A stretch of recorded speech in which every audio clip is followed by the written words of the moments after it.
Hello everyone, welcome to another video on my channel. I really appreciate all your support and love and comments. I'm really grateful, and I'm guessing a lot of you are getting ready for the New Year's. Perhaps you're going to a party, or maybe not, or you're getting ready to hang out with family or friends. Whatever you do, I hope you stay safe. I hope that you don't drink and drive, that you have fun, and then whenever you feel your battery is getting low, I hope that you'll take the time to either retreat into a bathroom or into your bedroom and recharge yourself before you go out again into the social world.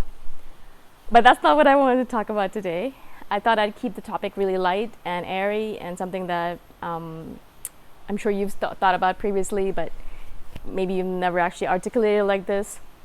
I know I don't really usually think about this, but I read a meme recently that was articulating this idea, and I thought that's so brilliant because it's so right. And it's the idea that an INFJ is going to seem extremely boring to anyone who they're not comfortable with.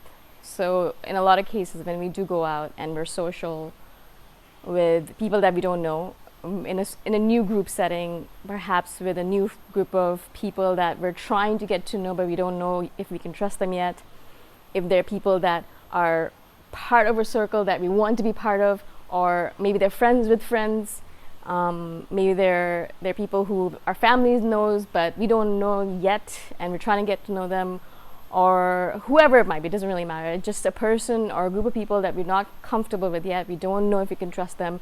We don't know what they're like. We don't know if they'll be rude to us when we share our ideas, when we share ourselves with them, or will they be nice to us or kind to us, or will they be excited for us to share ourselves with them, or will they try to put us down or push us down.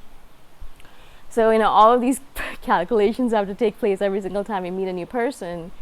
And whenever we are going into these new kind of group settings, the first thing that we do is we kind of tamp down on our natural inclination to be intense, our natural inclination to be cheerful perhaps about the topics that we care about, to be talkative about the topics that we really care about, that we want to speak about, that no one can shut us up on, right?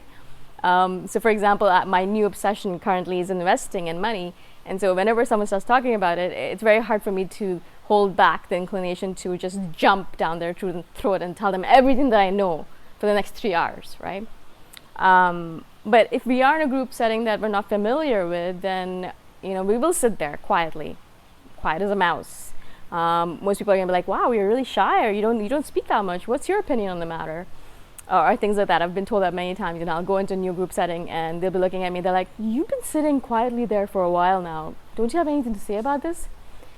And in the beginning, I'd actually feel embarrassed about that when I was younger, or I feel sad that I was the kind of person who had nothing to say. I felt like I would actually put myself down as they did to me, because I would think, oh, maybe I don't have anything to say. Maybe I'm not an interesting person. Maybe I just have nothing good to contribute to the conversation. Maybe I have nothing interesting to say.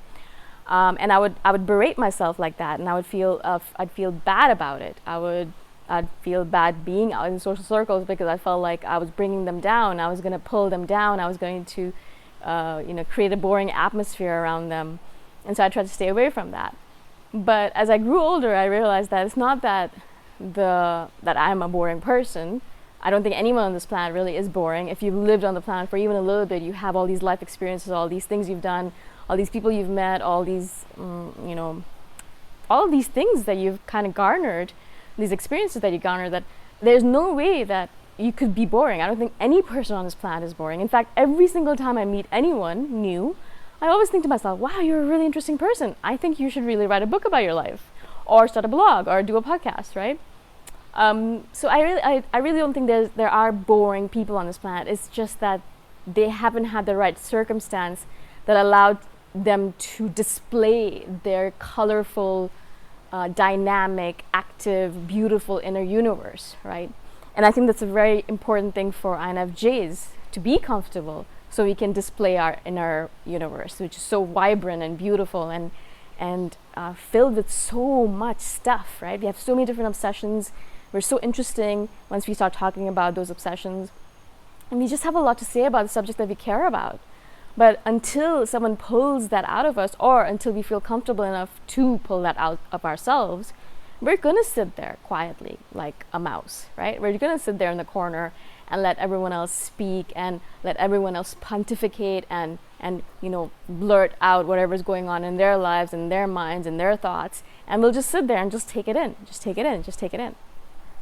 And once, hopefully once, we feel comfortable with the group, if we hang out with them enough over a period of time and we see that they're actually really good people, they're kind, they're generous, they don't berate anyone or insult anyone or make fun of anyone for sharing their opinions, they're very open to all ideas and they're not narrow-minded in any way, then once we feel comfortable, then we start talking about things we care about, and then we'll start sprinkling slowly some of our own opinions. We'll start talking a little bit about what we care about, what we think about, what we want to do with our lives, and what our opinions are, right? And at first we'll do that just as dipping our toes into the water and saying, okay, I'm going to share my opinion right now. Let's see how they react, right? And we're just standing back and saying, okay, I've thrown that grenade into the field. Okay, let's see what happens. And then maybe they'll be really open to it and they'll say, oh yeah, that's actually really interesting, and that'll kind of boost us a little bit and say, okay, these people are not so scary and they're not going to pull us down or insult us or make us feel bad about ourselves. And so we'll try to do this a couple of times, sprinkle opinions here and there, see how the reaction is, if it's good or bad. And as soon as we feel more comfortable, we start speaking a little bit more, right? And I think it's very clear, and I've done videos on this before, where it's very clear when an INFJ is comfortable with someone or with a group of people, because they'll be very animated. In fact, they'll behave very much like an ENFP, very extroverted, like the life of the party, going from here to there, talking to everyone, asking questions, dipping into conversations, dipping out of conversations. In fact, a lot of times an INFJ is going to be mistaken for an ENFP, for an extrovert, the first time people meet them, if they've met them in a setting where they're comfortable, right? Because they might go back to another setting and be not comfortable and go back to their introverted mode, and everyone's looking at them thinking, hey, you weren't like this last time I met you, or the first time I met you. What happened, right? Are you sick? What's going on? And this happens to me again a lot of times, where they met me at an opportune time, if you want to call it, and I was very extroverted, very boisterous, I was having fun, I was just excited, I had a lot of energy, I hadn't been out for a while perhaps, or I just really was comfortable with the people, and I just felt really good in my skin, and I was very, very extroverted. And then the next time they meet me, perhaps my social battery is low, or I don't really trust the people, or I've had a bad experience with one of them, and I was very introverted. And of course, this pendulum of back and forth confuses people. So again, it depends on where you end up meeting that INFJ on the pendulum. If they end up meeting you when you were really extroverted, then they're going to think, oh, you're an extrovert. When they end up meeting you when you were an introvert and you were uncomfortable with the group or still getting used to the group, they might think that you're a boring introvert, who doesn't know anything, doesn't do anything, is very quiet and shy and uninteresting, right? So it really depends, right? So it's very much a game of chance, because a person might end up meeting you when you were in that boisterous, awesome, exuberant mode and think, yes, this is the person I want to be friends with. And then they meet you the next time around and you're very quiet and subdued and kind of boring, according to them. And they think to themselves, who is this person? I don't want to be friends with this person, right? Fortunately, there are people out there who understand these swings, because they themselves are part of these swings, right? So I have lots of friends who understand me because they themselves are not always extroverted. They have introverted moments and then they have extroverted moments, whereas there are some people out there who are literally extroverted all the time and energetic and energized and just rah, rah, rah, right? Cheerleader mode. And I do know people like that as well. Thankfully, I've been able to either train them or make them understand that this is how I am, so they don't actually always expect me to be in that extroverted mode. Sometimes they do, sometimes they don't. Either way, I'm not going to change depending on the person, of course. I'm only going to change depending on how I feel. So I just wanted to share this video, not because I wanted to say, hey, this is who we are and let's just be this way. Of course, that is a very important point. But I think the more important point is to explain yourself to the people around you. And I always do this actually now whenever I meet someone new, I'm always like, hey, I'm an introvert. I know you probably don't think that way right now because I've been acting like an extrovert this whole time we've met, but I'm an introvert, and I have moments where I'm going to disappear into my cave and not come back out for a week or two, not reply back to your messages, and I hope you're all right with that. If not, then we're not going to be able to maintain this friendship. And it really does help, because I know that a lot of my friends actually message me saying, hey, I know you're in your cave right now, but when you're out, please, I would love to meet with you. I haven't seen you in ages, right?